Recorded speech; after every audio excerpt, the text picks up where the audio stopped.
Day after day, more and more Hypixel Skyblock players get scammed and ratted. Some people are confused to how this still happens, considering there's warnings everywhere. Not just from Hypixel, not just from us creators making videos, but also from any of the trusted Discord servers that you might be in. Despite the amount of warnings and red flags, the number of people being ratted and falling victim to scams, if anything, is on the up. But how can this be, considering most players actually know not to fall for what they actually fall for? Well, that's something we're going to take a look into today. Scams and rats have been around since the start of Hypixel Skyblock, and over the years of course they've evolved. Firstly, we find ourselves in the dungeon hub, because some dodgy activity goes down here. If you stay in a lobby for long enough, it's only a matter of time until you get bots spamming the chat. Usually with one of two things. The message usually goes something like this: Hyperion giveaway ending in 5 minutes. Party me for details. They'll then send you a link to a Discord server. Alternatively to that, sometimes people advertise free dungeon carries in voice calls and basically direct you towards a Discord server again. The outcome is the same thing. They want you to go to a Discord server. You'll then be prompted to verify, and this right here is a pretty common example of what it might look like. It's basically just random persuasive nonsense just to get you to click the verify button. From there, the likelihood is they're going to have your account fairly quickly. And of course the carries or the giveaways don't exist, they just want your account. Similarly to this in the hub, people have reported seeing people sending fake links to the Hypixel store, obviously wanting you to click on the link. Now sometimes just clicking on the link isn't enough to get yourself ratted, but that's not true 100% of the time. Don't click any links. Eyes caught onto what's happening. And for that matter, don't join any Discord servers unless you know they really are trusted. Once again, just joining the Discord server alone might not be enough to get yourself ratted, but if you then try to verify, then you're on thin ice. Before we go any further, you should subscribe to the channel, become part of the 24%, there's no reason not to. We are closing on 50k subscribers very quickly, so every subscriber helps, I would appreciate it. Also, you should join the Discord server, it's linked in the description of every single video. Moving on, sometimes you might just be in a hub and someone will hit you up with a scheme. They might inform you that they're listing a certain amount of items really cheap and below market value. People with high purse are usually targeted so that they know this will actually work.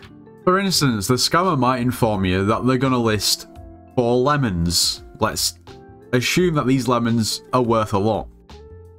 The market value for these lemons are 1 million coins.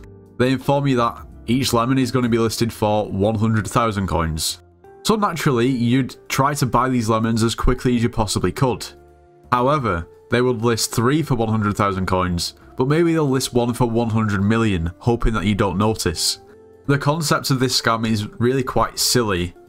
However, I don't know about anyone else, but if you've ever been trying to buy something or snipe something really quickly off the AH, a lot of the time you don't really pay attention to how much it is.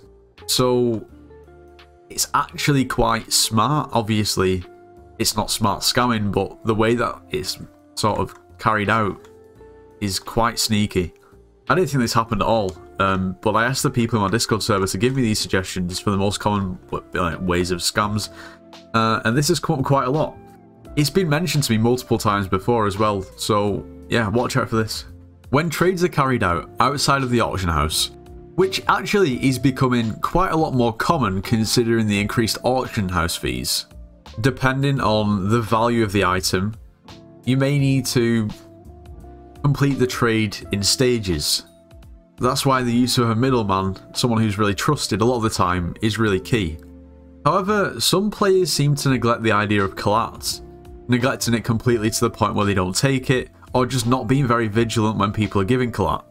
For those of you who don't know what collat is, it's basically short for collateral, and it just means something of a similar value to the item that you're going to actually trade, which would make scamming pointless because nobody's gaining anything. However, it's pretty much the oldest trick in the book where someone will just change the item that they're actually giving as collat right at the last second. I'm actually really quite surprised that a lot of people say that the most common forms of scams that they've seen are lowballing. Because lowballing in itself isn't a scam. Well, at least in my opinion, it's not a scam. You can see where it can be kind of borderline if you take advantage of newer players not having too much knowledge on what they're actually selling. But on face value, it ain't a scam. For those of you who are unsure, majority of the time if you go to something like Hub 1 or Hub 2, there'll be tons of people advertising in chat that they're lowballing. Here we go, lowballing 100 mil, lowballing 1.3 bill purse, and so on. For those of you who don't know, lowballing is a really simple concept. Instead of selling items on the auction house, you'll basically sell your items directly to someone through trade menus. Now, this has got some benefits for both you and the lowballer. For the person selling the item, they don't have to wait for their auction to actually sell. They don't have to pay listing fees or taxes on the auction house.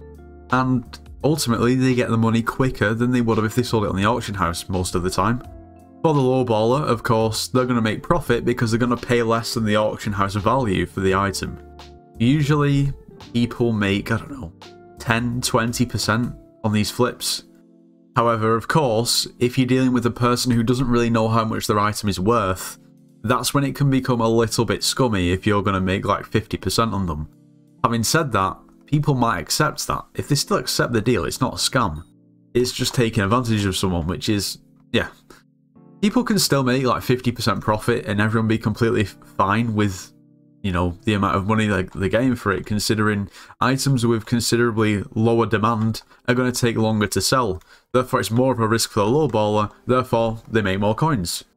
I guess what might be more appropriate to say is if you want to actually lowball your items, i.e. sell them to a lowballer, make sure that you know how much your item is worth and don't get ripped off. Now, I'm going to talk about what I think is the worst sort of scam, because when I actually explain, it is so sad. Now, if your friend asked, can I borrow this item from you? Majority of people wouldn't think twice. They would just give them the item and say, give it me back whenever, or whenever you finish with it, or whatever the agreement is. But there are people out there that will specifically try to make friends with people with high value items. Okay, they may ask to borrow the item once they've known them and built up a relationship after a few months. They'll use the item and give the item back. Then they'll ask for more. Of course, you know, if someone's already borrowed a high value item off you and they've give it back no problem, why would you be suspicious of them trying to do anything, you know, wrong? Of course you're then going to give them the items again. And that's when you get ignore added and see you to your stuff. I've seen this happen so many times, and by no means is this a new scam. This has been going on for so long. However, I just think it's really sad, the fact that people will literally, like, make friends with people just to scam them on Skyblock, and then never talk to them ever again. Like, that is seriously low. Anyway, that just about wraps up today's video. When playing Skyblock, be vigilant, and I guess just keep your items and your account safe, because like I said, the amount of times that people now get scammed and ratted, it happens every day. It's constantly, like, it's just a constant, and yeah, it's not nice to see. Anyway, if you did enjoy today's video, make sure you do leave a like, subscribe if you're new, and I'll see you in the next one.